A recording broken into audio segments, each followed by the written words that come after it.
Hello, good morning. मी उर्मिला. माझ्या आणखीन एका मराठी ब्लॉगमध्ये तुमचं स्वागत आहे. आजचा दिवस तुम्हाला सुखाचा, समृद्धीचा आणि आरोग्याचा जावो ही ईश्वरचरणी प्रार्थना. तर टायटल आणि थंबनेलवरून तुम्हाला समजलंच असेल का आज मी कुठं चालली आहे. तर आज आम्ही ना सिन्नरला आलो आहे. तर आज सकाळी सकाळीच निघालो होतो. तर पेशंट होते, ताईंच्या सासऱ्यांना भेटायला यायचं होतं आम्हाला. तर ते आजारी आहे ना, त्यांना भेटायला आलो होतो आम्ही. तर तर आहे ना, तिथलं काही शूट घेतलं नाही मी, कारण पेशंटला भेटायला आलं होतं आणि तिथं व्हिडिओ काढायचा बरोबर वाटत नाही. त्यामुळं मी तिथलं काही शूट घेतलं नाही. त्यानंतर आहे ना, गोंदेश्वर मंदिरामधलं शूट घेतलं. गोंदेश्वराचं आहे ना मंदिर आहे, खूप छान मंदिर आहे, पुरातन कालीन आहे. तर तिथं जा म्हणून दर्शनाला. तर आम्ही आलो होतो तिथं दर्शनाला. तर तुम्हाला त्याची थोडीशी क्लिप घेतली मी, ती शेअर करते. खूप छान असं मंदिर आहे, पुरातन काळामधलं मंदिर आहे हे. खूप छान आहे आणि खूप भारी वाटतं इथं आल्यानंतर. तर ह्या मंदिरामध्ये ना इतकं मन प्रसन्न होतं. तर 5 मंदिर आहे इथं, छोटे छोटे 4 आहे आणि एक मोठं आहे. तर चारही साईडनं ना 4 छोटे छोटे मंदिर आहे आणि एक मोठं मंदिर आहे मध्ये. तर मधलं जे मोठं मंदिर आहे ना, ते शिवशंकराचं मंदिर आहे, महादेवाचं. आणि चारही साईडला आहे ना 4 छोटे छोटे मंदिर आहे. एक गणपती बाप्पाचं मंदिर आहे, एक पार्वती माताचं आहे, एक आहे ना सूर्यदेवाचं मंदिर आहे आणि एक आहे ना श्रीकृष्णाचं म्हणजे आहे ना विष्णूचं मंदिर आहे. तर असे 5 मंदिरं आहे इथं. तर चला बाहेरचा परिसर दाखवते मी तुम्हाला. तर बाहेरचा परिसर पण खूप मोठा आहे आणि खूप छान परिसर आहे. तर आम्ही ना म्हणजे आम्ही 5 जणी जावा आणि आमच्या ताई होत्या. तर आम्ही असं 5-6 जण आलेलो होतो ताईंच्या सासऱ्यांना भेटायला. तर मग तसंच इथं मंदिरात पण आलो आहे दर्शनाला. तर इथं पण आमच्यासारखेच भरपूर असे भाविक आलेले होते. तर सुरुवातीला आहे ना, मी आता गणपतीच्या मंदिरात जाते. तर मी आहे ना चुकीच्याच मार्गाने गेले अगोदर. तर अगोदर आहे ना नंदीकडून जायला पाहिजे होतं ना, तर गणपतीच्या मंदिराकडून आले. मला काही माहीत नव्हतं, तर त्यामुळे ना थोडीशी चुकीच्याच मार्गाने आले मी. तर आता आपण आहे ना मेन जे मंदिर आहे ना महादेवाचं, त्या मंदिरात जाऊ. तर हे बघा इथं सुरुवातीलाच आहे ना कासव आहे. तर कासव पण छान असे दगडी काम म्हणजे कोरलेलंच आहे तिथं. आणि त्यानंतर आहे ना इथं मंदिरात जाऊ.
तर बघा इथं महादेवाचं लिंग पण खूप छान आहे आणि इथं आहे ना एकदम मन रमतं, निघावं वाटत नाही बाहेर. तर आता आम्ही दर्शन करून बाहेर आलो आहे आणि तुम्हाला थोडक्यात बाहेरचा परिसर दाखवते मी.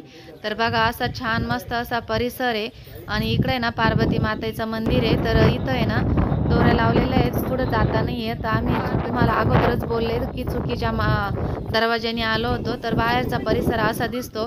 आणि हे बघा आम्ही एवढ्या आलो होतो इथं दर्शनासाठी आणि इथं मस्त असे फोटोशूट पण केले आम्ही थोडेसे. मस्त असं इथं दर्शन झालंय आमचं छान.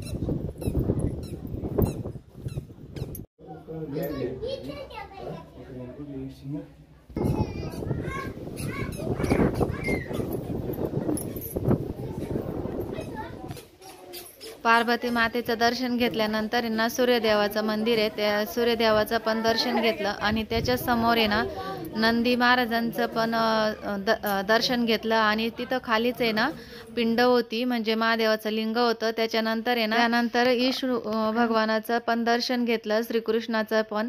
आणि त्यानंतर आता आम्ही परत घरी जाण्यासाठी निघालो आहे. बराच वेळ तिथं मंदिरात थांबलो, त्यानंतर घरी जाण्यासाठी निघालो. आणि इथं गोदावरी नदी, तर तुम्हाला नदी पण दाखवते. इतकं फुल्ल पाणी नदीमध्ये पण आणि फुल वाहून चालती, खूप शांतपणे नदी वाहतीये. तर इथं म्हणजे लांबून दाखवते मी तुम्हाला. तर आता पुढे आहे ना जवळून दाखवते थोडीशी गोदावरी नदी किती तुडुंब वाहून चालली आहे. कारण यंदा पाऊसच इतका झाला आहे आणि खूप छान असं नदी भारी वाटते ना बघायला. खूप छान वाटते बघा. एकदम शांतपणे वाहते आणि छोटासाच व्हिडिओ झाला आहे पण खूप छान आहे. नक्की व्हिडिओ पूर्ण बघा. तर व्हिडिओची एंडिंग इथंच करते. माझा व्हिडिओ पाहिल्याबद्दल खूप खूप तुमचे धन्यवाद.